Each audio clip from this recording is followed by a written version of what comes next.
This is also Mother's Day weekend, as we take the opportunity to remember and honor the very special women in our lives.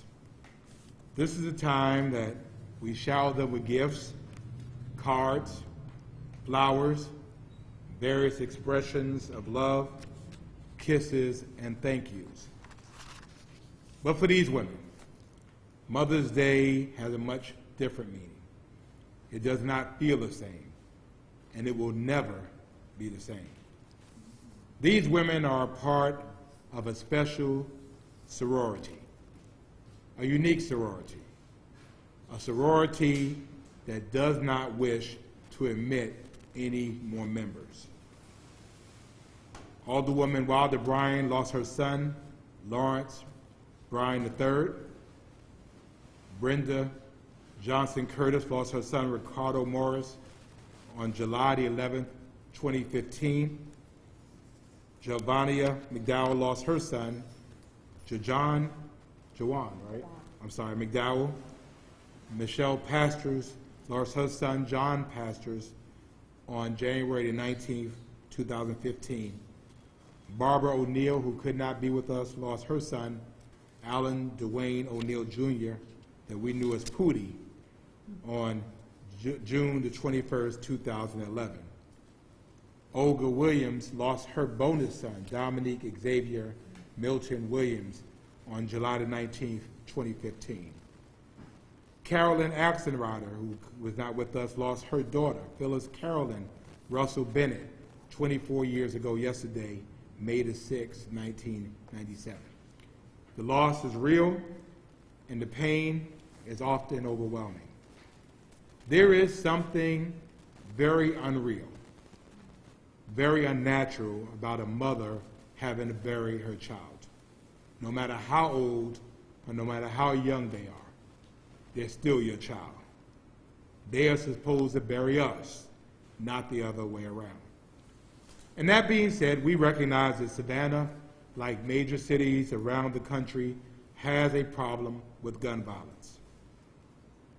Much of it is because of laws that allow guns to be everywhere. But in fact, we learned this morning about the 6th grade girl who opened up fire in her middle school in Idaho, injuring 3 people. No one, nowhere is immune. We also acknowledge the fact fully that we have issues with gangs and gang violence here in Savannah. Not traditional gangs as you would expect. They're much more flexible, much more fluid, but unfortunately, at times, just as deadly. We also know that unfortunately, these violent incidents are perpetuated on black males, primarily by other black males. Our police department's ability to solve crime and bring accountability and justice is often limited by the unwillingness of victims and witnesses to cooperate. So as a man and as a black man and as a man who loves his mama, and I will tell you that there is nothing in the world that I would not do for my mama. I recognize the importance of mothers on our lives. So it's time for us to bring out our secret weapon, our mamas. While our city and our community continues to work on environmental factors that breed crime, I am so honored to work with these mama heroes, as I call them, who are turning their pain into power. They realize, as I do, that mothers have a significant influence over their young people, and they must be engaged in the homes to protect their young people, and I am so glad and happy that they're willing to be a part of the solution to make our community safe.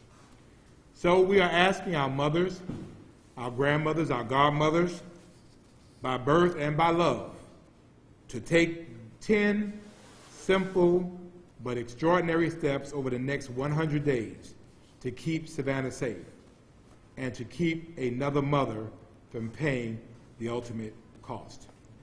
And so who wants to read all this stuff for me? You gonna read it? Huh? There you go. Well, whoever wants to read it.